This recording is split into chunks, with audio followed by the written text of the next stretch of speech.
Hi everyone! Today I'm going to show you how to make this Nuts About You card using the new Nuts About You stamp set from Honeybee Stamps' new autumn afternoon release. And we are going to use colored pencils on Kraft cardstock to make our card. So to start, I just cut off little masks. Sometimes I like to do this just to figure out where I want to place the little images on my scene. So I just kind of laid them across there, and then once I came up with a scene that I liked, I removed the masks, and then we are going to stamp everything with black VersaFine ink. This is the stamp set that I'm using. This is the I'm Nuts About You stamp set. And I am going to mask that little pumpkin there because we are going to have a squirrel behind him. So we are not going to use all the masks that you saw cut there. We're only going to use masks where we have an image behind the image that we're masking. So we're going to put some pumpkins next to our little squirrels, and then some acorns on the floor around them, and this really autumny swirl of leaves just kind of all around them. So starting from the lower right hand corner of the card and then going all the way up to the upper left hand corner. And then we're going to have a little heart in between our two little adorable squirrels. And now we can start our coloring. So the colored pencils that I'm using here are the Caran d'Ache Luminance colored pencils. They are kind of a mix between the Prismacolors, which are wax-based, and then the Polychromos, which are oil-based. As I understand it, they have properties of both. And I really, really love these pencils. I find that they're really buttery to use, so it has a nice feel to them, but then their colors are also extremely vibrant. So if you notice here, when I'm making the pumpkins, a lot of times when you start with colored pencils, you will lay down a base of white colored pencil when you're working on Kraft cardstock, just so that the color that you're placing over the Kraft cardstock so that it's vibrant. Sometimes the Kraft cardstock can dull the colors, but with these Luminance pencils, they're so opaque and so vibrant that you don't really need to do that. So the only areas where we're going to have white highlights are going to be on the images in the scene that we really want the viewer to focus on, that are colored in some neutral tones, like the acorns and the squirrels. But for these pumpkins, because this orange is so vibrant, and so opaque, we don't need to lay down any white first. We can go right to our coloring with our main colors. So I'm not going to point out the colors that I'm using here. There aren't that many colors to be honest with the Luminance pencils. There are only 76 different colors. That's another reason that I like them, because one of the things that makes me shy away from a new coloring medium is just learning all the new colors and how they interact with one another. So for example, with Copic markers, there are over 350 of them, and it takes a lot of time just to learn what all of those colors are and how they work together, what combinations are good, what blends well. So sometimes, I have 3 different versions, or maybe 4 different versions of colored pencils, but they're large cases. So I think I have the Polychromos, which are about 180 pencils, the Prismacolor, which are similar.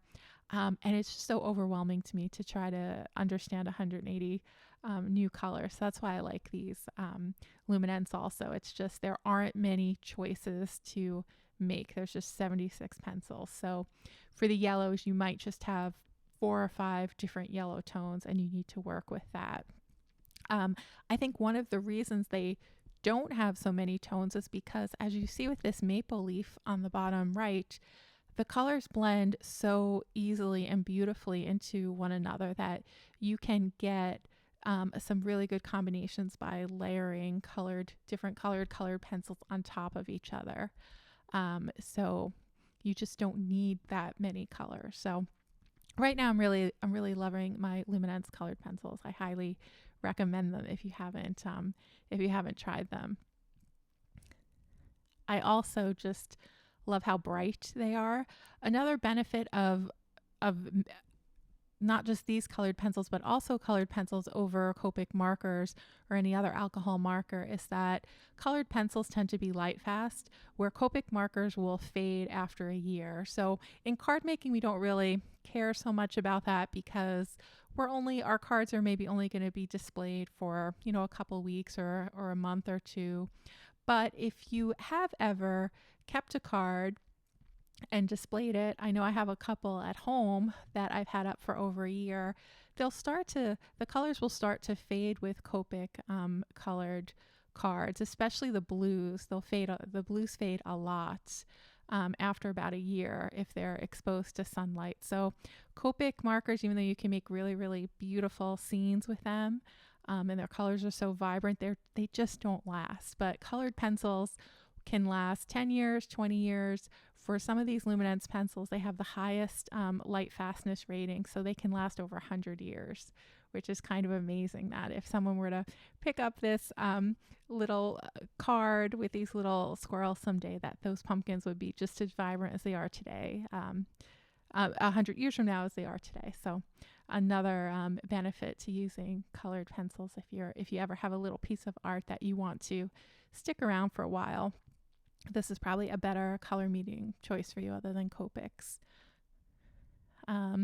For our little acorns, like I said, I left a little bit of a white highlight in the center of the shells there, just because I thought it would be interesting to have a big contrast between the dark of the shell, like the outer casing of the shell and the inside, and it would help those little acorns kind of pop to the front of the scene a little bit more, given those really colorful leaves and vibrant pumpkins in the background.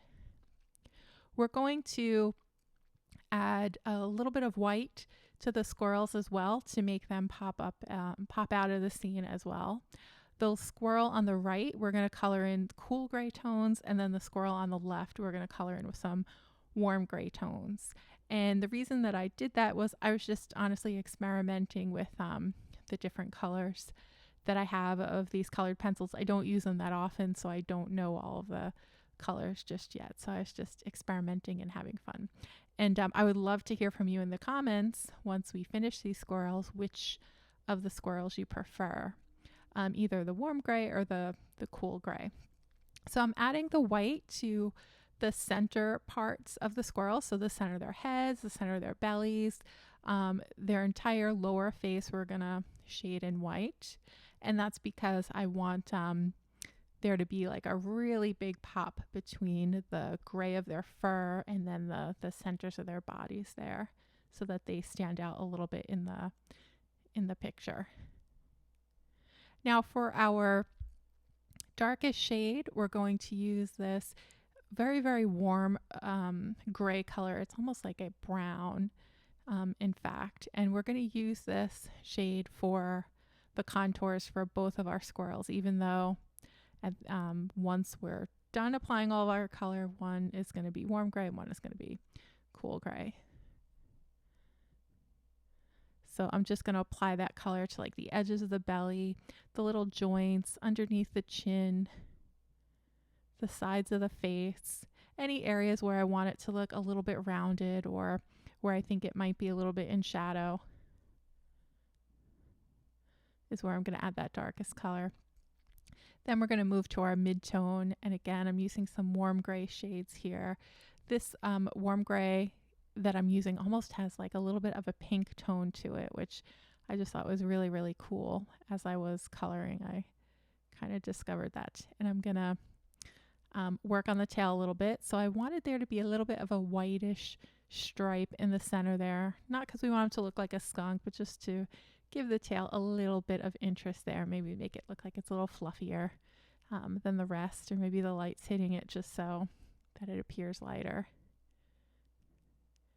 And then I'm just going to add a little black pencil as well, just to deepen up those shadows a little bit. And if there are any areas where I colored over with the other colored pencils, I will just go over those black lines with the black colored pencil.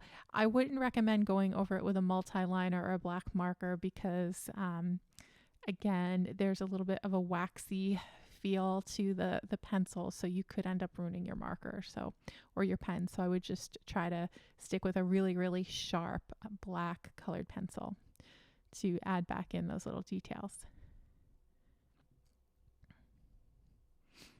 So again, so the cool grays that I used for the squirrel on the right, they had some like bluish undertones to them, and I just love the way the bluish gray on the right and then that like purplish brownish gray on the left are just how they look together.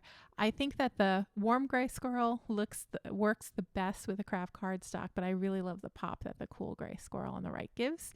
I'm going to add some shadows underneath the pumpkins, the squirrels, and the acorns just to make them grounded into the scene.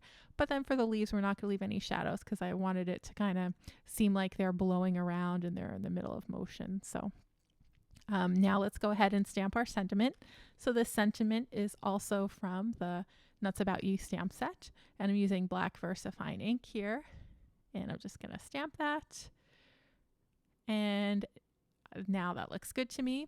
I'm going to add this to an A2 size card base. I did round the corners before I glued on this little focal panel here, and I just used my corner rounder tool to do that.